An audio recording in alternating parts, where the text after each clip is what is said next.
Bismillahirrahmanirrahim. Assalamualaikum warahmatullahi wabarakatuh.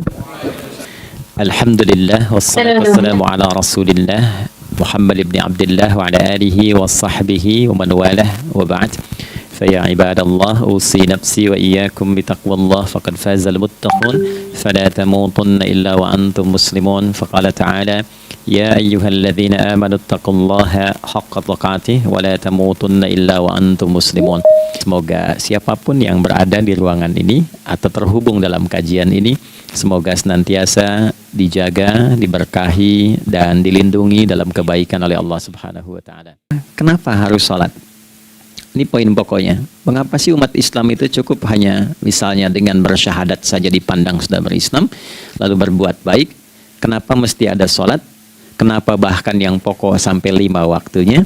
Dan jumlah rakaatnya pun diatur sedemikian rupa sampai teknisnya pun dijelaskan dengan rinci. Saking rincinya, bila ada yang menyimpang dari rincian itu, maka dianggap sholatnya tidak sah dan mesti diulang. Shallu kama ra'aitumuni usalli. Sholatlah kalian seperti kalian persis melihat aku menunaikan sholat. Dan dalam sholat inilah kemudian ada sanad yang tersambung secara ketat sampai-sampai dalam hadis Muslim nomor hadis 397.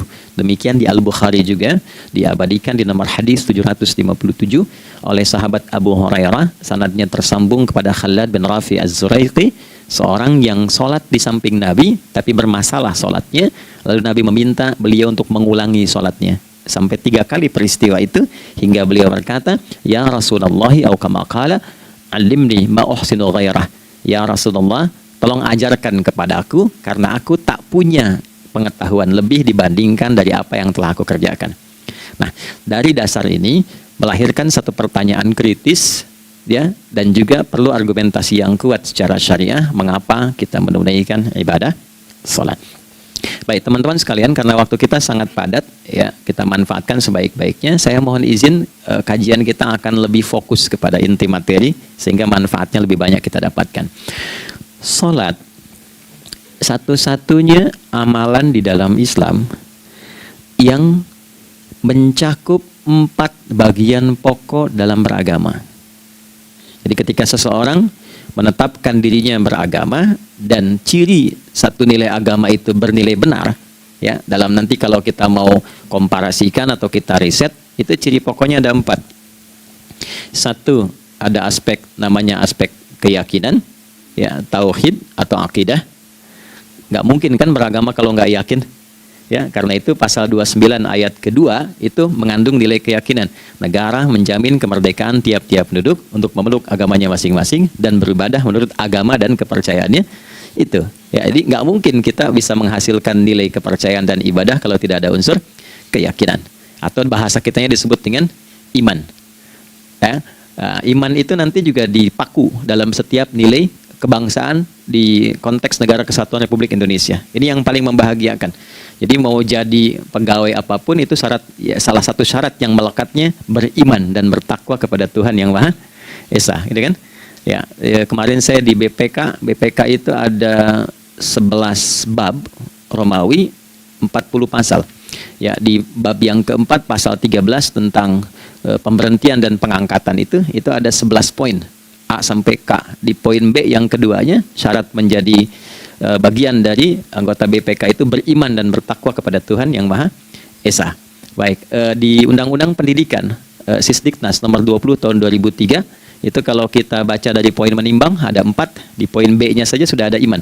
Ya, Undang-Undang Dasar 1945 mengamanatkan pemerintah mengusahakan satu sistem pendidikan, ya, nasional yang meningkatkan keimanan dan ketakwaan pada Tuhan Yang Maha Esa serta akhlak mulia, baru mencerdaskan kehidupan bangsa.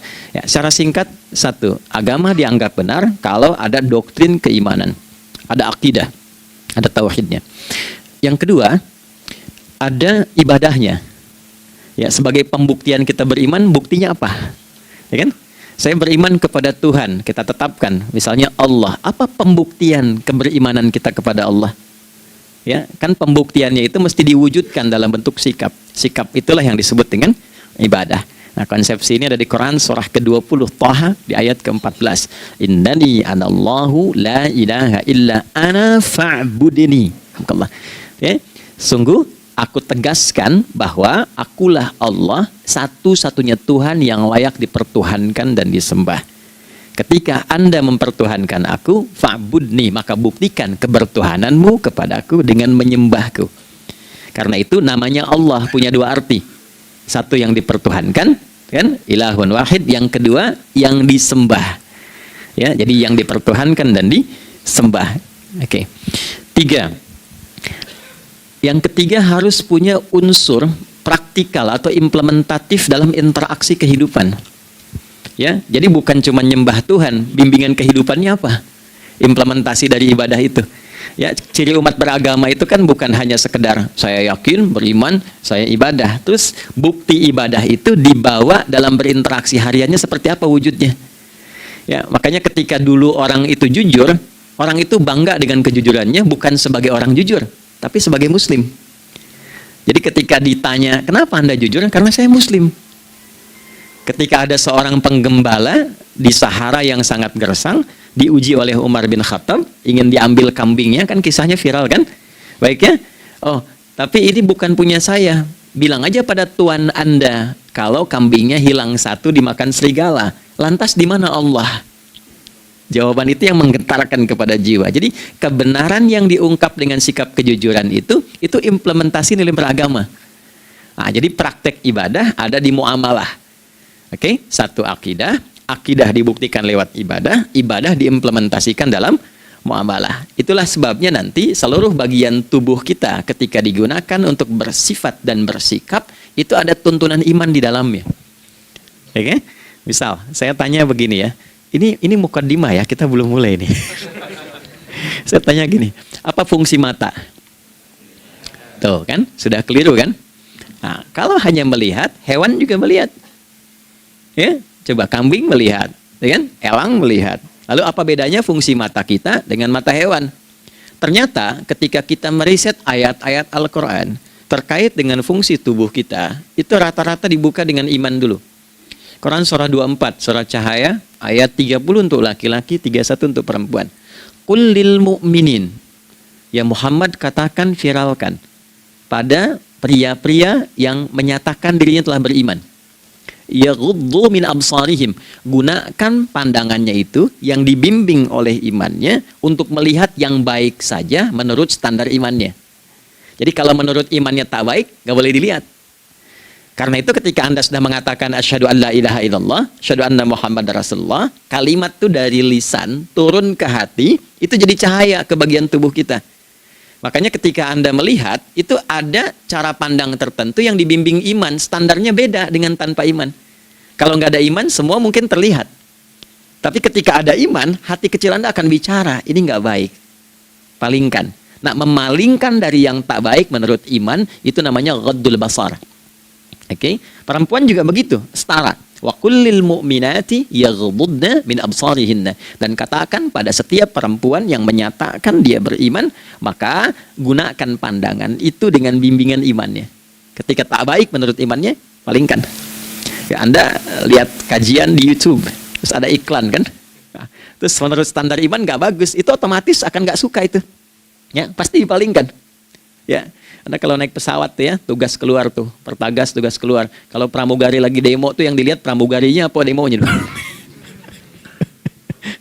Nah, iman itu akan bekerja di situ tuh. Ya, palingkan tuh.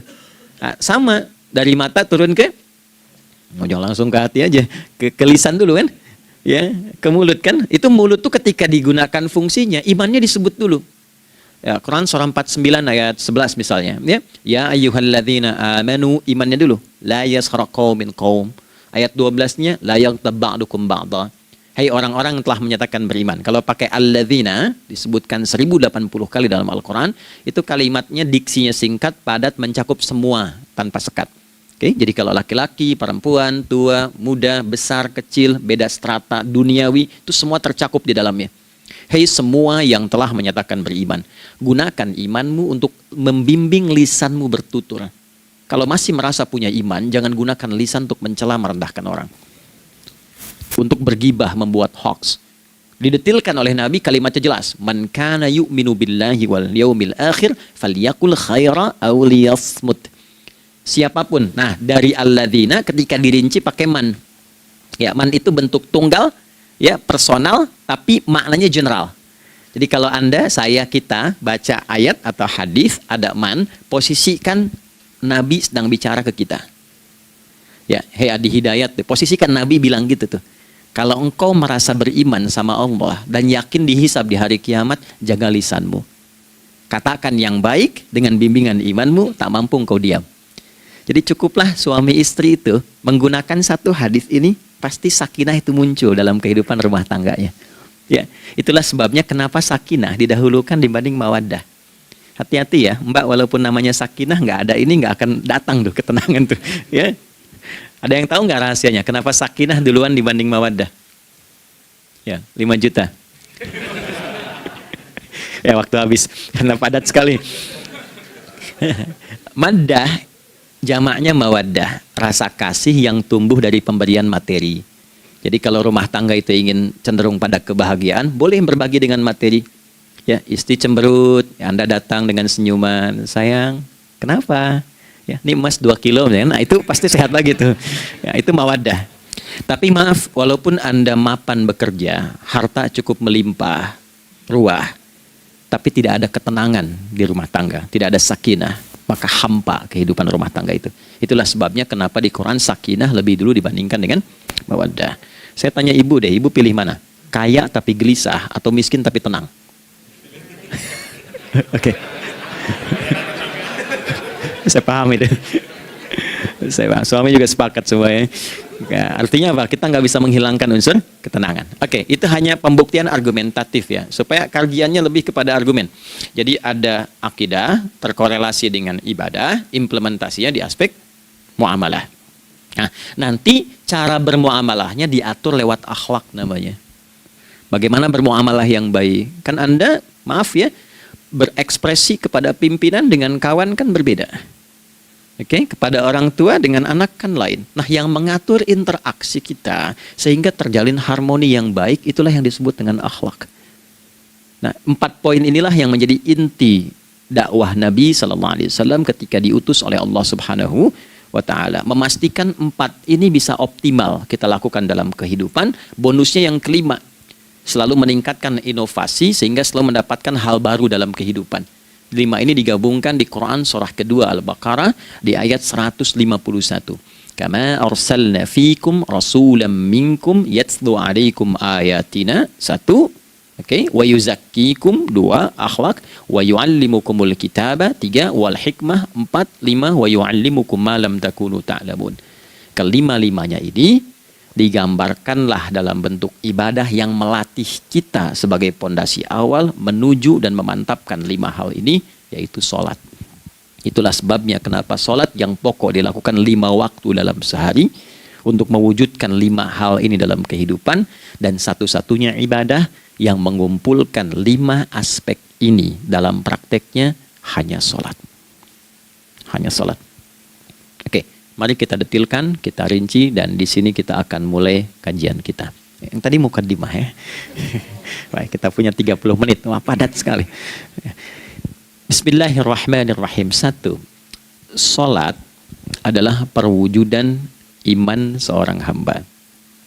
Karena itulah kalimat sholat pertama kali disebutkan dalam Al-Quran, itu letaknya setelah kalimat iman. Al-Baqarah ayat 3, alladzina yu'minuna bil ghaibi wa yuqimunas shalah. Orang-orang yang telah menyatakan beriman dan konsisten menjaga imannya. Beda alladzina amanu dengan yu'minun. Amanu telah beriman. Tapi kalau dia komitmen dan konsisten terus menjaga imannya sampai saat dia berpulang pada Tuhannya, maka berubah nanti bentuknya kalau di bahasa Arab jadi mudhari'. Kalau di bahasa Inggris kan tuh punya 3 arti, present, continuous, and future. Jadi kalaupun sekarang terus berlangsung sampai masa depan pun saya tetap akan beriman. Nah, pembuktian untuk menjaga iman itu pembuktian utamanya pada sholat. Itulah sebabnya satu-satunya amal ibadah dari rukun Islam yang 5 itu, ya, satu-satunya amal ibadah yang disebut iman dalam Al-Quran hanya sholat. Teman-teman boleh buka Quran surah kedua Al-Baqarah di ayat 143. Ya, di pertengahan ke ujung ayatnya. Saya percepat. Wa ma kana Allahu liyudhi'a imanakum. Dan Allah nggak akan pernah menyia-nyiakan sholat seseorang yang dikerjakan karena imannya. Ayat ini turun, maaf, ketika ada terjadi pergantian arah kiblat. Dari yang tadinya semula ke Masjidil Aqsa, lalu berputar 180 derajat, beralih ke Masjidil Haram. Nabi sedang berada di luar Madinah. Madinah tempo dulu, wilayahnya nggak seluas cakupan sekarang. Oke, kalau diilustrasikan, area sekitaran Masjid Nabawi sekarang itulah Madinah lah. Di luar itu sudah di luarnya. Nah, Nabi sedang sholat, riwayatnya banyak menyebutkan, ada yang mengatakan zuhur, ada asar, ada maghrib. Di pertengahan itu turunlah Al-Baqarah ayat 144.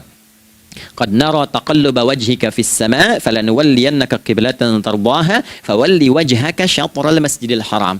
Maka berputarlah dengan turunnya ayat ini 180 derajat menghadap ke arah Masjid Al-Haram.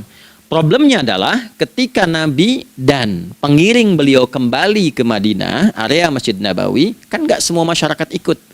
Maka virallah informasi itu bahwa kiblat telah beralih ke kiblat awal, yaitu Ka'bah Al-Musyarrafah. Maka penduduk panik pada saat itu. Status sholat kami yang tadi dikerjakan bagaimana? Karena sedang nggak bisa diulang, sudah pindah waktu. Maka turunlah kemudian firman Allah yang Al-Baqarah 143 itu, wa ma kana Allahu liyudhi'a imanakum. Karena engkau mengerjakan sholat itu dengan imanmu, maka Allah nggak menyia-nyiakan imanmu itu. Maksudnya apa? Walaupun arah kiblatnya tidak tahu mengarah kepada sisi yang belum berubah, tetap dihitung pahalanya sempurna karena imannya. Gitu. Nah, ini nanti yang menjadi landasan turunnya Al-Baqarah ayat 115. Walillahil masyriq wal maghrib fa aina ma tuwallu fa thamma wajhullah. Kalau Anda sedang tugas nanti di lapangan, lalu sulit menemukan arah kiblat. Aplikasi susah karena sinyal nggak masuk misalnya. Oke, kemudian juga matahari agak remang-remang sehingga sulit untuk terlihat patokannya. Maka dengan keyakinan, dengan iman itu, menghadaplah ke arah yang kita yakini, maka berlakulah Al-Baqarah 115. Di saat itu diterima amal ibadah kita sama dengan yang menghadap kiblat dengan dasar imannya. Oke, nah pengertian terbaliknya, mafhum mukhalafahnya, maka Nabi mengatakan, al-farqu bainal mu'min wal kafir tarkus salah. Beda antara orang yang beriman dengan yang belum beriman adalah pada sholatnya. Jadi kalau ada orang mengatakan sudah beriman dan tidak menunaikan sholat, ini artinya keimanannya belum diakui sepenuhnya oleh Allah Subhanahu wa Ta'ala. Jelas ya? Halo, kenapa sedih begini? Maaf, saya terlalu cepat nggak? Enggak ya? Baik. Jadi dalam poin ini penting pembedanya di sholat. Itulah sebabnya kenapa dari kecil kan, usia sekian, dari mulai 3 ke arah 7 tahun contohkan, ya orang tuanya sholat bentangkan sejadah. Kalau bisa, kalau anak sudah mulai suka tuh kasih model sejadah yang anak-anak sukai bentuknya. Ya, dulu ada anak saya senang model mobilan, saya tidak sebutkan supaya tidak endorse gitu ya. Dikasih sejadah dengan pola itu, dia senang tuh ikutin. Kita nggak minta sholat, dia datang sendiri. Ya. Nanti setelah mulai 7 tahun kan baru diajarkan dengan baik, diajak ke masjid kalau yang laki-laki. Demikian seterusnya. Ya, mengapa dari awal dituntun seperti itu? Untuk memberikan sebuah penguat bahwa penjagaan iman dimulai dari sejak dini. Ya, tapi di Indonesia saya perhatikan kelasnya sudah advance. Ya, TK sudah manasik gitu. Okay. Itu satu ya. Karena nanti kalau Nabi bilang begitu artinya akan terjadi orang mengatakan beriman tapi tidak sholat. Ya, makanya keras dari awal Nabi katakan bahwa pembeda antara orang yang beriman dengan yang baru klaim beriman itu pada sholatnya. Ya, pada sholatnya. Mengerjakan sholat maka sah status imannya, tidak menunaikan sholat maka bermasalah imannya. Itu poin yang pertama. Yang kedua teman-teman sekalian, ibadah. Kita lanjut ya. Sholat adalah bagian pokok terpenting dari ibadah. Nah, di sini kita akan mulai membuka sedikit rahasia terkait dengan aspek ibadah ini. Teman-teman sekalian, ternyata sholat ini ketika oleh Allah diturunkan dalam Al-Quran, dalam konteks penunaian ibadah, bukan berarti hanya mengkoneksikan atau mengkorelasikan hubungannya dengan iman saja, bukan. Karena saya beriman, saya buktikan ibadah nyembah Allah lewat sholat. Dalilnya Quran surah ke-20 ayat 14. Innani anallah la ilaha illa ana. Aku tegaskan akulah Allah, nggak ada Tuhan yang layak dipertuhankan dan disembah kecuali saya. Fa'budni, kalau Anda telah menyatakan beriman padaku, buktikan keberimananmu dengan menyembah saya dalam ibadah. Bentuknya bagaimana ya Allah? Teruskan ayatnya. Wa aqimis sholata. Tunaikan sholat sebagai bukti ibadah. Itu li dzikri, sebagai zikir kepadaku. Jadi korelasi antara ibadah dengan iman sudah kita sebutkan dalilnya. Sekarang ibadahnya tersendiri ketika ditunaikan, apa manfaat dari ibadah itu? Mengapa mesti ada 5 waktu? Dan apa turunan manfaatnya dalam kehidupan kita? Kalau kita mengerjakan itu, dampaknya kepada kehidupan kita apa? Nah, inilah indahnya di dalam Islam, dijelaskan dalilnya, diberikan contohnya, diberikan alasannya, dan yang paling indah, diberikan penjelasan dengan detail tentang manfaat-manfaatnya. Ini tidak ditemukan di dalam konsep keyakinan manapun. Kalau teman-teman boleh mau riset, silahkan. Ada nggak satu keyakinan agama tertentu yang dari ibadahnya tuh diatur? Cara memulainya, bacaannya, detailnya, manfaatnya, waktunya, sampai dengan hasilnya, sampai kiamatnya. Ini menunjukkan bukan karya manusia. Bukan karya manusia. Kalau karya manusia, setiap orang bisa buat itu. Ya, ketika ini menunjukkan bukan karya manusia, maka pertanyaannya dengan cara apa lagi Allah memberikan pembuktian pada kita bahwa Ia Tuhan yang hak yang harus kita sembah. Nah, kalau sudah paham, mari kita rincikan turunan tentang sholat ini. Kita mulai satu-satu teman-teman sekalian dari waktu sholat. Seperti kita ketahui, waktu sholat ada 5. Tapi yang sering kita dapati dari yang 5 ini tidak semua orang mengetahui tentang makna dari nama dan pembagian di waktu ini. Yuk kita mulai rincikan. Sholat yang pertama namanya apa? Gak usah khawatir, menang gak dapat hadiah kalau benar. Salah juga keterlaluan. Oke, 1 subuh. Dia satu-satunya nama sholat yang punya 2 nama ya. Subuh dan fajar. Oke, Pak Fajar, Pak waktu sholat. 2 zuhur. 3 asar. 4 maghrib. 5 isya. Oke, rumus hitungannya 24 434 ya. Rumus bilangannya 24 434. Kalau mau tanya nomor koneksi dengan Allah 24 434, 2 subuh, 4 zuhur, 4 asar, 3 maghrib, 4 isya. Oke, pertanyaannya, apa artinya nama itu? Selama ini jangan-jangan kita hanya tahu namanya, tapi tidak memahami maknanya. Itu poinnya. Oke, sekarang mari kita mulai. Izin saya tidak punya kemampuan untuk menuliskan, ya, karena memang saat ini terbatas. Tapi kalau diperkenankan, bisa kita coba uraikan sedikit. Baik. Ya, bismillah, jazakallah khair. Mohon fokus baik-baik karena waktunya tinggal 21 menit lagi. Izin saya pastikan dulu ya supaya terlihat dengan baik. Ibu kelihatan di sana? Bagus. Saya kira tuh hanya di Sumbawa Barat. Ternyata di Pertagas pun perempuan-perempuannya imannya luar biasa. Maksudnya belum saya tulis sudah kelihatan. Imannya luar biasa. Oke, kita mulai dari yang pertama ya, 5 waktu sholat. Kita mulai dari 1 dulu, subuh. Teman-teman saya turunkan dulu ya. Izinkan saya tulis pakai bahasa Arab dulu supaya gampang. 1, dia punya 2 nama, di angka Arab ya. Kalau yang gini angka Hindi. Anda yang di admin di komputer pasti tahu. Ada Fajr. Kata subuh ditemukan di Al-Quran surah ke-81 At-Takwir ayat 18. Kalau keliru tolong diingatkan. Was-subhi idza tanaffas. Quran surah 81 ayat 18. Ya. Nggak usah di ilmu utak-atik ya. Oh ini kenapa 81 kalau dibalik 18? Itu cocok logi.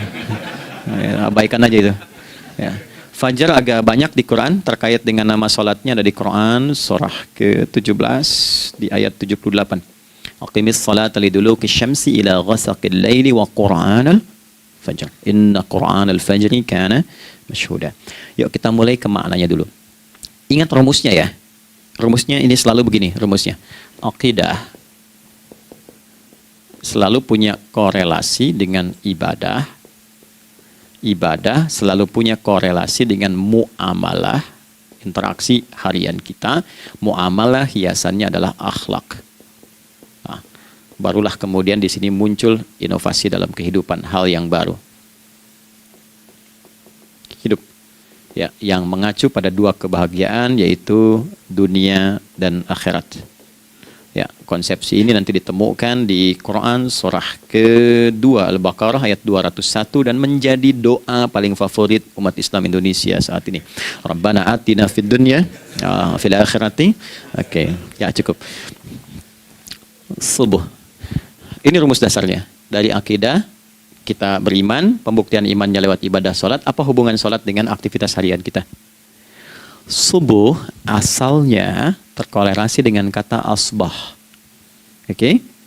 Asbah itu asalnya sesuatu yang sudah siap dengan rencana yang matang. Baik, orang Arab tuh kalau bertanya begini, kaifa asbahta ya akhi? Kaifa asbahti ya ukhti? Bagaimana kabarmu di pagi ini? Itu bukan hanya nanya kabar kesehatan. Beda dengan kaifa haluk, beda. Ya, itu bertanya, bagaimana kabarmu hari ini, aktivitasmu bagaimana? Lancar, sudah siap, planning bagus, dan sebagainya. Ya, itulah sebabnya ketika Allah bersumpah dengan awal waktu, penandanya adalah planning kegiatan. Ya, was-subhi, dan aku bersumpah demi waktu subuh, awal mula untuk berkegiatan, idza tanafas, apabila sudah mulai bergerak, bersamaan dengan nafas yang keluar itu, maka sudah jelas rencana yang dibuat. Ya, jangankan kita, semua alam itu, semesta itu seluruhnya bukan hanya bertasbih, tapi beraktivitas dalam tasbihnya. Di waktu subuh, matahari sudah mulai bersinar kan? Ya, dan sinarnya mengambil manfaat loh, mengandung nilai manfaat, memecah keheningan malam dan menghilangkan kegelapannya. Gelap mulai hilang, datang kemudian sinar yang memberikan kita bimbingan untuk beraktivitas. Tumbuhan dimulai waktu itu sudah mengeluarkan oksigen, menyerap karbon dioksida. Saya waktu di Utrecht, di Delft di Belanda, ya, saya coba ingin membuktikan, kan adzan nggak terdengar keluar ya. Jadi sebelum waktu subuh itu saya keluar, kebetulan flatnya waktu itu dekat area hutan yang agak rimbun, enak gitu, udaranya bagus. Itu sebelum subuh terasa karbon dioksida, walaupun cuma beda hampir 1 menit. Tapi begitu masuk waktu subuh, keluar kesegaran yang luar biasa, oksigen yang keluar. Ya, ini kan nggak mungkin, kalau kuasa Allah tuh nggak mungkin terjadi seperti ini kalau bukan kuasa Allah Subhanahu wa Ta'ala. Tapi poinnya adalah yang bicara begini Quran. Nah, sekarang yang ingin saya katakan adalah alam semesta dalam konteks seperti matahari, kemudian tumbuhan, binatang, ayam bahkan mulai berkokok, punya planning yang teratur. Masa kita makhluk yang dihisab tuh nggak teratur, nggak punya perencanaan? Maka subuh itu mengajarkan kepada kita, jangan sampai ada orang Islam yang punya keimanan, lalu menunaikan sholat, diajarkanlah oleh Allah, setiap masuk subuh itu harus punya agenda yang jelas, planning yang terukur. Jangan terjadi mengaku muslim, beriman, tapi nggak jelas perencanaan hidupnya. Jam 7 mau di mana? Jam 8 kerjakan apa? Anda dari sini ketemu 7 ke 4, atau setengah 8 ke setengah 5, 8 jam kerja. Oke, berangkat jam berapa? Petakan di jalan macetnya di sebelah mana? Ukur sampai kantor tiba jam berapa? Apa yang mau dikerjakan di kantor? Itulah Islam, itulah subuh. Sehingga tidak ada satupun orang Islam di era Nabi mengajarkan beraktivitas kecuali terukur dan teratur. Bahkan Nabi memulai itu evaluasinya di malam hari. Sehingga turun di antara surah Al-Insyirah itu ada ayat yang tegas mengatakan di ujungnya, فَإِذَا فَرَغْتَ فَانْصَبْ. Evaluasi yang telah berlalu di malam hari, evaluasinya menyeluruh sampai ke zikirnya. Dicatat nih.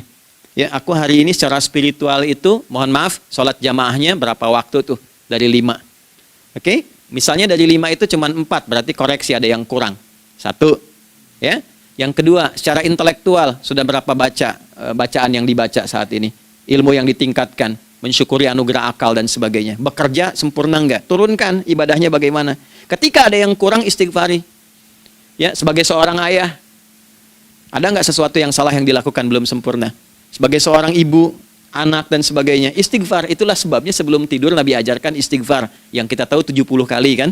100 kali. Yang saya tanya, 1 ke 70 itu istighfar apa saja? Apakah hanya bilangan di lisan? Atau dari lisan, diingatkan oleh pikiran, ditembuskan ke hati. Istighfar sebagai seorang ayah yang kurang maksimal melihat anak dengan baik. Anda boleh punya jabatan di kantor, boleh direktur, boleh manajer, boleh macam-macam. Tapi ketika Anda pulang, Anda seorang ayah. Saya di Timur Tengah disebut syekh, di sini dipanggil kiai, dipanggil ustadz. Pulang ke rumah, anak saya nggak kenal itu semua. Anak saya nggak peduli itu semua. Belum pernah seumur-umur saya mengajar, lalu saya pulang, anak saya menunggu depan pintu dan memanggil, kiai. Tidak ada. Dia ingin ayahnya. Dia ingin ayahnya. Oke. Kenapa nggak kita hadirkan istighfar pertama kita itu karena kita kurang perhatian. Kurang perhatian kepada anak misalnya. Saya kalau pulang tengah malam dan semua tertidur, saya lihat satu-satu. Perbaiki cara tidurnya, doa, lihat satu-satu, minta ampun sama Allah. Dan ya kadang sebelum mengalirkan air mata kita nggak bisa tidur karena nggak tahu nanti ketemu lagi nggak di akhirat. Ya, itu poin yang paling penting. Nah, jadi istighfar pertama tuh untuk diri kita ketaatan pada Allah, untuk diri kita sebagai anak pada orang tua, sebagai suami punya tanggung jawab istri atau sebaliknya, demikian seterusnya.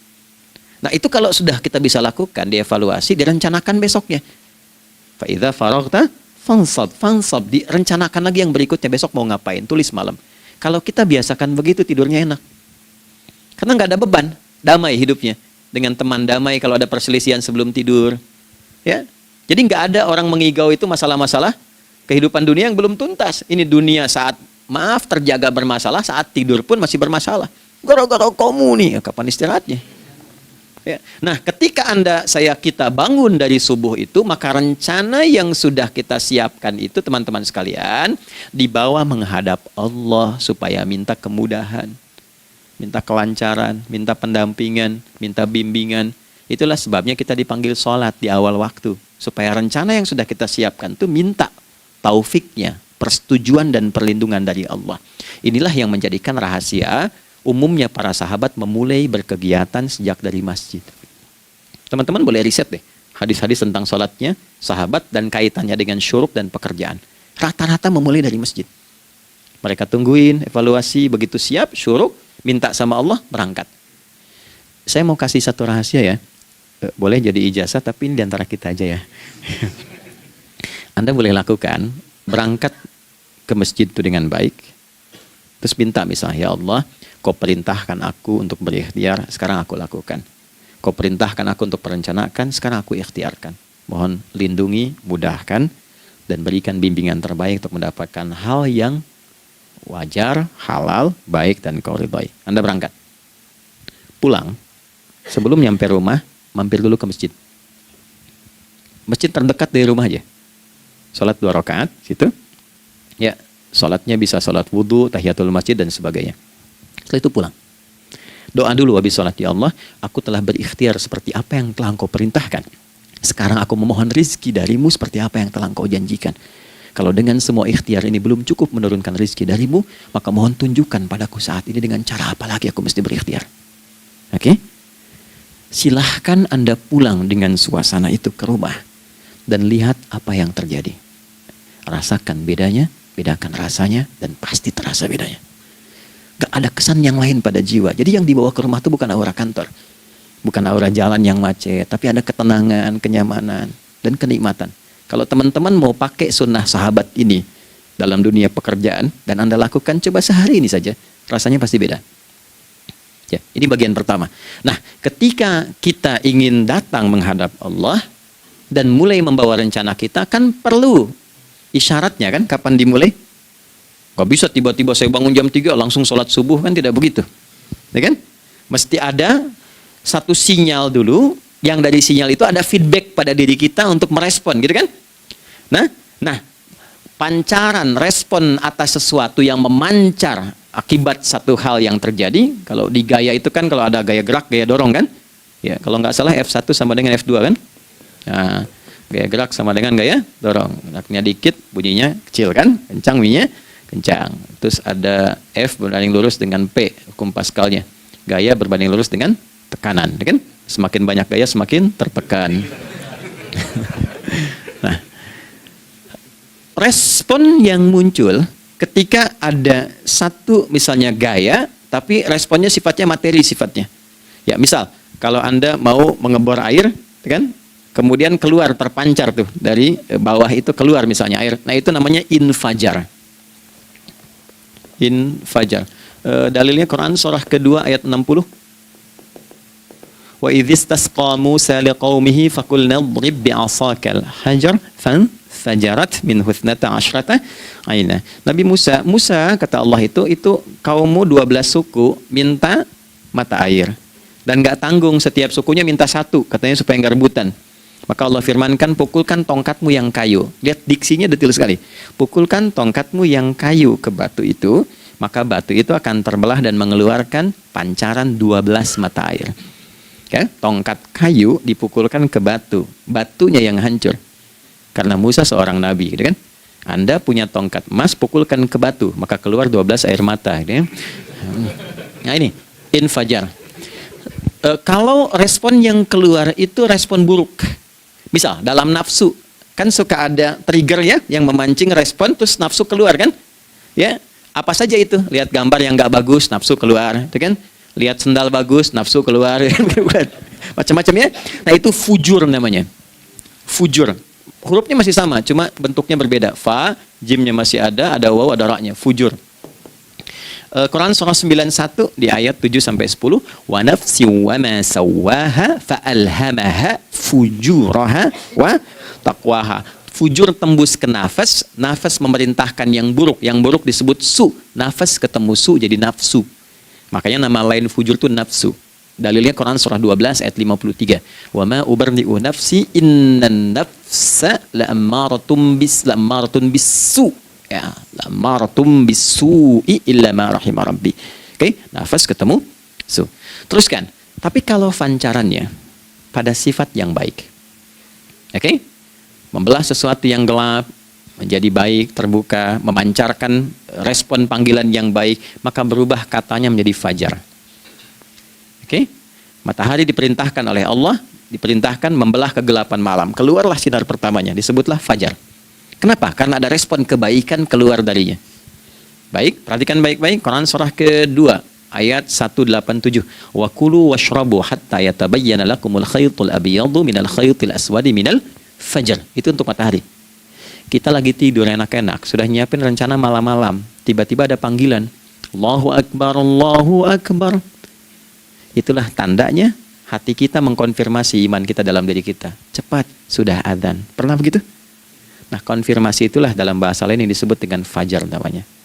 Datang. Jadi waktunya matahari membelah disebut dengan fajar, konfirmasinya pun disebut dengan apa? Fajar. Ya, jadi bersamaan waktunya dengan dua hal itu. Datanglah panggilan. Itu yang dimaksud Quran, hubungan iman dengan konfirmasinya sampai ke sholatnya ada di Quran surah 8 ayat 2. Innamal mu'minuna iman. Alladzina idza dzukirallahu adzan. Wajilat qulubuhum iman. Jadi begitu ciri iman itu ada dalam jiwa, dipanggil lewat adzan, kan? Allahu Akbar, langsung merespon, ya Allah sudah adzan. Walaupun setelah adzan ada lagi getaran, baru adzan belum qomat gitu kan. Nah, misal ya. Nah, tapi inilah fajar. Jadi maksudnya rencana Anda ini agak jarang dibahas ya. Mohon maaf, ilmu ini agak jarang. Jadi jangan Anda bilang saya bid'ah, bukan. Ya, bukunya ada, referensinya ada. Cuman karena jarang dikaji, jangan sampai kekurangan pengetahuan menghukumi yang tahu jadi salah gitu. Ini poinnya. Jadi saya kalau bahas satu masalah, itu bukunya saya kumpulkan. Tafsir awal sampai akhir yang ada apa, buku-buku tentang sholat apa, baru kita keluarkan. Jadi bagian topik-topik tertentu yang dibahas. Problemnya ketika membahas tentang ibadah cuma dua. Satu, tentang bacaan, doanya apa. Yang kedua, tentang gerakan, bagaimana mengerjakannya. Yang ketiga jarang dibahas, hikmahnya apa. Padahal rumus dalam ibadah itu dalam fikih tiga-tiga mesti dipakai. Ini Quran surah kedua ayat berapa? Ayat 129. Rabbana wab'ats fihim rasulan minhum yatlu 'alaihim ayatika ini wa yu'allimuhumul kitaba ini wal hikmah ini. Barulah kita mendapatkan sesuatu yang baru. Ya. Ini wa yuzakkikum, dan di 151 Al-Baqarah wa yu'allimukum ma lam takunu ta'lamun. Jadi ini bukan ilmu yang baru, bukan, belum tahu saja. Jadi selama ini yang kita kerjakan jangan sampai terbatas pada ritualnya saja untuk mencukupkan ini. Hubungan ritual dengan ini apa gitu. Ya, jadi subuh ini mengkonfirmasi bahwa ada satu keteraturan dalam kegiatan kita. Ya, alhamdulillah. 2, siang. Oke, setelah subuh, fajar, salat apa? Zuhur. Oke, saya tanya pada Anda, zuhur itu artinya apa? Sudah, cukup katakan Allahu a'lam. Waktunya terbatas ya. Anda sahabat ditanya nggak tahu Allahu a'lam. Anda sahabat bukan, tabi'in bukan. Zuhur. Waktu tinggal 4 menit lagi. Oke, teman-teman, kalau kita jeli, ini kan sholat dikerjakan di siang hari kan? Siang itu bahasa Arabnya nahar. Naharun itu siang. Tapi kenapa sholatnya zuhur? Kok nggak sholat nahar gitu? Ya, lohor, jadi paksain tuh. Zuhur, lohor. Ya. Terus sore, biar nyambung cepat. Sore, bahasa Arabnya kan masa. Masa al-khair, selamat sore. Kenapa kok sholatnya asar? Kok sholatnya namanya asar? Oke? Maghrib, Isya. Isya kan malam kan? Kenapa nggak lail? Lail itu kan malam. Kalau ada yang istimewa di malamnya, itu lailah namanya. Makanya ketika turun Al-Quran disebut Lailatul Qadar. Karena malamnya istimewa. Beda, lail dengan lailah itu beda. Lail itu waktu malam, lailah ada yang istimewa di malam itu. Ya, jamaknya lail, layali, lela, lili, lala, itu malam. Ibu lili, ibu malam-malam. Ya. Zuhur artinya jelas, terang. Ada idhar, dibaca dengan jelas, terang, nggak boleh dengung. Man amana, itu kan? Ya, min husni, harus jelas. Ya, ada a, jelas. Zuhur kenapa disebut zuhur? Untuk evaluasi kegiatan kita dari setengah hari. Sudah jelas belum hasilnya? Ya, Anda punya rencana di sini, evaluasi di siang. Jelas gak hasilnya? Pekerjaan Anda yang sekarang diamanahkan dari pagi jam 7 sampai sekarang, evaluasi dulu. Dicek, jangan cuma ditinggalkan. Oke, saya sedang kerjain, tinggalin dulu sholat. Bukan begitu. Ketika akan sholat, Anda cek dulu. Dari ke siang itu tengah hari, bagaimana hasilnya? Ada yang perlu disempurnakan nggak? Ya, ketika ide-idenya mulai mentok, ada yang belum selesai, datang dulu sholat, tenang lagi. Saat tenang itulah dirumuskan kembali pelan-pelan. Kan lumayan dari jam 12 sampai jam 1. Diisi dengan baik, dilihat. Itu baru dunia ini. Kan kita ngejar ini juga. Karena nanti ayat 200-nya, ada yang cuma ngejar ini. Wa minan nasi may yaqulu rabbana atina fid dunya. Bukan, kalau nggak hafal diam aja. Wa minan nasi may yaqulu rabbana atina fid dunya wa ma lahu fil akhirati min khalaq.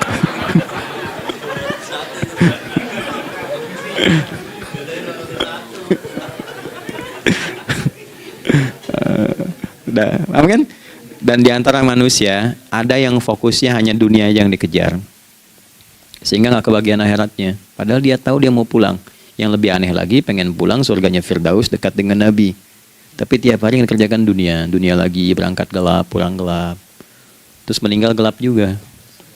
Kan repot. Nah, maka mesti investasi kan? Anda kalau tugas keluar kan, apalagi keluar negeri kan hukumnya beda. Bekalnya pun tidak sama. Anda tugas ke Amerika, mata uangnya sudah beda, hukumnya sudah beda. Terus pengen pindah ke alam barzah, pengen hukumnya sama dengan dunia, mustahil. Ya, makanya dimensinya beda, keadaannya tidak sama, baju yang dipakai kan beda. Barang-barangnya nggak sama. Makanya disebut telah meninggal dunia, meninggalkan semua yang melekat pada dunia. Pindah ke alam lain, persiapan menuju titik akhir yang tidak ada ujungnya lagi. Nggak ada pembuka lagi. Jadi sudah ujung begini, nggak ada ruang lagi yang lain. Itu akhirat namanya. Makanya di sini cuma 2 pilihannya. Kalau nggak ke surga, nah itu ya. Apa investasi yang ada di sini? Maka siang itu dicek dulu, pekerjaan jadi ibadah nggak? Tadi niatin ibadah nggak waktu berangkat dari rumah?